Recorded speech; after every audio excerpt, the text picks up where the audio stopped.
Hello everyone and welcome to university of money. ये है chart bank Nifty का। और बहुत से लोग कहते हैं कि इंडिकेटर्स वर्क नहीं करते, जबकि सिर्फ एक ऐसा इंडिकेटर है जो आपको एडवांस में ही पहले से ही इंडिकेशन दे देता है कि बैंक निफ्टी का अगला मूव क्या हो सकता है। तो जानने के लिए वीडियो को पूरा देखिए। तो ये चार्ट जो आपको दिख रहा है ये है डेली टाइम फ्रेम पे। इसको स्विच करते हैं पहले 15 मिनट के टाइम फ्रेम पे। तो ये रहा निफ्टी बैंक का चार्ट 15 मिनट्स टाइम फ्रेम पे। अब सबसे पहले मैं आपको बता दूं कि वो कौन सा इंडिकेटर है। बहुत से लोग उस इंडिकेटर को जानते भी होंगे, बट उसको इस्तेमाल कैसे करना है ये भी समझेंगे। तो जिस इंडिकेटर की हम बात कर रहे हैं वो है MACD histogram. This is the MACD histogram. But अब ये हमें कैसे इंडिकेट करता है? फर्स्ट ऑफ ऑल आप सबको एक बात जाननी होगी कि कोई भी इंडिकेटर, कोई भी सपोर्ट लाइन, कोई भी रेजिस्टेंस लाइन हमेशा 100% ऑफ द टाइम्स वर्क नहीं करते। हमें सक्सेसफुली ट्रेड करने के लिए हमेशा एक से ज़्यादा टूल्स का इस्तेमाल करना चाहिए। तो आइए इस 15 मिनट चार्ट पे देखते हैं कि बैंक निफ्टी ने कैसे इंडिकेट कर दिया था कल जो मार्केट में करेक्शन आया।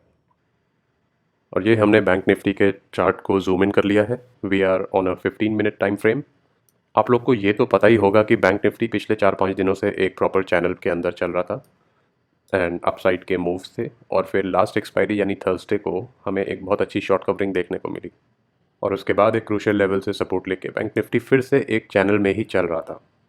अब कल का जो दिन था 18 अप्रैल, उस दिन बैंक निफ्टी ने क्लियरली बता दिया था कि प्राइसेस में करेक्शन आने वाला है। वो कैसे?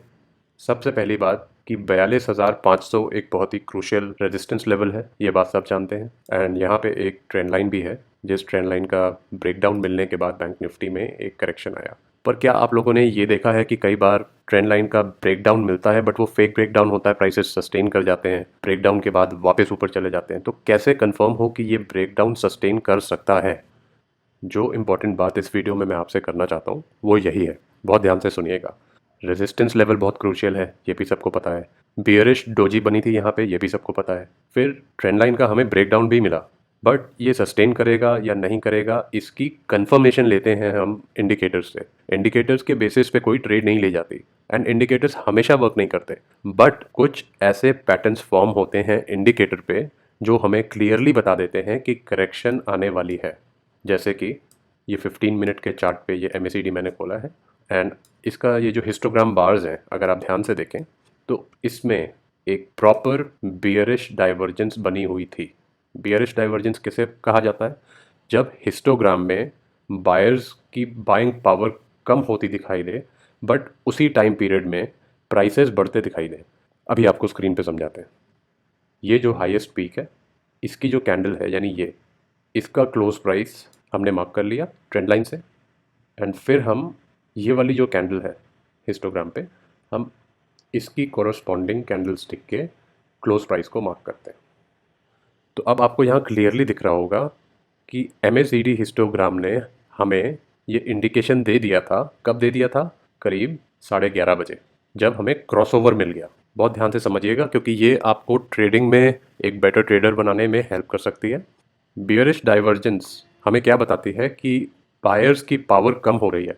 जब बायर्स की पावर कम हो रही है और तब भी अगर प्राइसेस अप मूव में हैं तो वो होता है बिकॉज ऑफ इनर्शिया। मतलब मार्केट में बाइंग चल रही है, लोगों का सेंटिमेंट है बाय ऑन डिप, इसलिए लोग बाइंग की तरफ ज़्यादा फोकस्ड हैं एंड प्राइसेस बढ़ रहे हैं। बट बिकॉज MACD हिस्टोग्राम में हमें क्लियरली दिख रहा है कि क्या वॉल्यूम्स हैं एंड क्या बाइंग पावर है। और यहाँ पे आपको क्लियरली दिख रहा है कि compare to this 13th and 17th April, ये जो बार्स हैं ये 13th अप्रैल से 17th अप्रैल के बीच के हैं। कंपेयर टू दिस पीरियड, ये जो 18 अप्रैल के बार्स बने हैं ये बहुत लो है। मींस बाइंग पावर बहुत कम है बट फिर भी प्राइसेस ऊपर बढ़ रहे हैं। दैट मींस कि वहाँ पे प्राइसेस अगर बढ़ रहे हैं और लोग खरीदने को तैयार नहीं हैं, कम लोग खरीदने को तैयार हैं, तो इसका क्या मतलब होता है कि यहाँ पे सेलर्स का इंटरेस्ट आने वाला है। ये एक एडिशनल कंफर्मेशन हो गई। रेजिस्टेंस लेवल भी आपको पता है। अब वो रेजिस्टेंस लेवल टूट भी सकता था बट वो टूटेगा या नहीं टूटेगा ये कंफर्मेशन हमें दे दी MACD हिस्टोग्राम ने। तो यहाँ पे आप देखिए रेजिस्टेंस लेवल इंपॉर्टेंट था, ट्रेंड लाइन फॉलो हो रही थी जिसका ब्रेकडाउन की हम वेट कर रहे थे एंड इसके साथ साथ MACD हिस्टोग्राम ने हमें क्लियरली बता दिया कि प्राइसेस इस लेवल पे सस्टेन नहीं करेंगे और मार्केट में थोड़ा सा करेक्शन या सेलिंग आ सकती है। तो ये हमें कब पता चला? यूजुअली जब हमें क्रॉसओवर मिल जाता है सेल साइड का सक्सेसफुली, तब हम मान लेते हैं कि ये बियरिश डाइवर्जेंस वैलिड है और मार्केट में सेलिंग आने के चांसेस बहुत ज़्यादा हैं, क्योंकि यहाँ पे तीनों फैक्टर्स प्ले पे हैं। प्राइसेस अपने बहुत क्रूशियल रेजिस्टेंस के पास जाने की कोशिश कर रहे हैं, प्राइसेस ट्रेंड लाइन से बार बार सपोर्ट ले रहे हैं, एंड MACD हिस्टोग्राम ने हमें क्लियरली इंडिकेट कर दिया है कि सेलिंग आ रही है। और क्योंकि ये 15 मिनट्स का चार्ट है, विच मीन्स कि आप इंट्राडे में पोजीशन ले सकते हैं on the sell side, which is sell on rise. और वहाँ पे यही हुआ। ये 11:30 की कैंडल है जो पहली रेड कैंडल है। उस समय ये जो बार था इसकी क्लोजिंग 407 पे हुई थी। फिर यहाँ से सपोर्ट लेने के बाद इसने ब्रेक डाउन नहीं दिया, प्राइसेस ऊपर मूव करे। एंड एब्सोल्युटली जब ये पर्टिकुलर डोजी पैटर्न फॉर्म हुआ, यानी ये ठीक 1 बजे की कैंडल जैसे ही क्लोज हुई और दूसरी कैंडल ओपन हुई, तो वहाँ पे रिस्क लिया जा सकता था विद अ स्टॉप लॉस जो कि प्रीवियस कैंडल के थोड़ा ऊपर था। इस कैंडल का हाई था 42,500, तो स्टॉप लॉस रखा जा सकता था 42,510 के आसपास।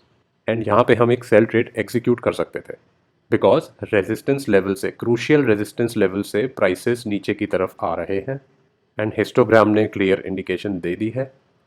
एंड अगर आप यहाँ पे थोड़ा सा भी वेट करते तो आपको दिखता कि यहाँ पे ब्रेकडाउन मिल रहा है। एंड आफ्टर दैट जो भी हुआ, in the next 15 minutes the market came down nearly 400 points and यहाँ पे एक बहुत अच्छी ट्रेड मिली। अब ये बहुत क्रूशियल चीज़ मैं आपको बताने वाला हूँ कि हमें जब भी इस डाइवर्जेंस को देखना है, बुलिश डाइवर्जेंस या बेरिश डाइवर्जेंस को फॉलो करना है, किसी एक टाइम फ्रेम के चार्ट पे ही रिलाई नहीं करना है। अगर आप इंट्राडे ट्रेड कर रहे हैं एंड आपको ऐसा कोई सेटअप दिखता है जहाँ पे प्राइसेस अपने सपोर्ट लेवल को ब्रेक डाउन देने की कोशिश कर रहे हो, बार बार सपोर्ट ले रहे हो और एक क्रूशियल रेजिस्टेंस लेवल के पास भी हो, और आपको MACD पे अगर दिख भी जाए कि बेरिश डाइवर्जेंस है, तब भी हमें सिंगल टाइम फ्रेम पे ये चीज़ फॉलो नहीं करनी है। अब हम इसको कंफर्म करेंगे 5 मिनट चार्ट पे। So let's go to the 5 minute chart. So now we are on the 5 minute chart of bank Nifty. यहाँ पे बहुत ध्यान से देखिएगा कि कल 18 अप्रैल की जो ट्रेड थी उसमें 5 मिनट के चार्ट पे भी बहुत क्लियरली बेयरिश डाइवर्जेंस बन रहा था। आप दो पीक्स को यहाँ पे हम कंपेयर करेंगे। पहली पीक तो ये है। अब इनकी कॉरस्पॉन्डिंग कैंडल्स को हम मार्क कर लेते हैं। तो इसकी कॉरस्पॉन्डिंग कैंडल का क्लोज यहाँ पे है, this is the close. So what you see is कि बायर्स की पावर बहुत कम हो गई, but prices near about same level पे सस्टेन कर रहे हैं। प्राइसेस नीचे नहीं गिर रहे हैं, प्राइसेस सस्टेन कर रहे हैं। एंड सेकंड जो हमको कंपेयर करना है, that is this peak compare to this peak. तो यहाँ पे आपको एक बेयरिश डाइवर्जेंस इधर भी दिख रही है, बट इन्हीं कॉरस्पॉन्डिंग कैंडल्स को अगर हम मार्क करें तो आपको दिखेगा कि प्राइसेस ऊपर जा रहे हैं। तो ये भी बिल्कुल ब्रेकडाउन से जस्ट पहले हमें कंफर्म हो गया था कि this is a bearish divergence, and because resistance पे है, सपोर्ट लाइन का ब्रेकडाउन मिल सकता है, एंड ये बेयरिश डाइवर्जेंस 5 मिनट के चार्ट पे एंड 15 मिनट के चार्ट पे दोनों पे फॉर्म हुई है, तो ये ट्रेड ली जा सकती है। तो इसके बाद हमने क्या किया, बहुत एक छोटी सी पोजीशन हमने इस रेड कैंडल की क्लोज के बाद ही बना ली थी with a stop loss of the day high, यानी 500 के ऊपर का, बिकॉज 500 एक क्रूशियल लेवल है। ऐसा हमेशा नहीं किया जाता, बट हाँ क्रूशियल लेवल्स जो होते हैं वहाँ पे आप अपनी रिस्क एपेटाइट के हिसाब से रिस्क ले सकते हैं। तो बहुत छोटी सी पोजीशन हमने यहाँ पे बनाई थी with a stop loss of 42,510। And जैसे जैसे ये ट्रेड मटेरियलाइज हुई, अगले 5 मिनट में इसने ब्रेकडाउन को टेस्ट किया और उसके बाद जो नेक्स्ट कैंडल बनी वो नीचे ही क्लोज हुई, एंड देन देखते ही देखते हमें 400 पॉइंट का फॉल मिल गया। So this was a good trade. So guys this video was for your knowledge, ताकि आप इंडिकेटर्स को कैसे इस्तेमाल करना है वो जानें। हमें कभी भी MACD हिस्टोग्राम के बेसिस पे ट्रेड नहीं लेना है, और हमें जब भी ट्रेड लेना है, जब भी मार्केट किसी क्रूशियल लेवल पे है, MACD हिस्टोग्राम से रेफरेंस लेनी है। अगर MACD हिस्टोग्राम भी वही कह रहा है जो आपका रेजिस्टेंस लेवल, जो आपकी ट्रेंड लाइन, जो सपोर्ट्स कह रहे हैं, जो मार्केट सेंटिमेंट कह रहा है, तब आपकी ट्रेड को एक बेटर कन्फर्मेशन मिलती है, आपका कन्विक्शन आपकी ट्रेड में बढ़ता है। और जब ट्रेड में कन्विक्शन बढ़ता है तो आप कम रिस्क के साथ ज़्यादा रिवॉर्ड के लिए, यानी for higher risk reward ratio, अपनी ट्रेड्स को ले सकते हैं। बट प्लीज़ अपना एनालिसिस खुद करें ट्रेड करने से पहले।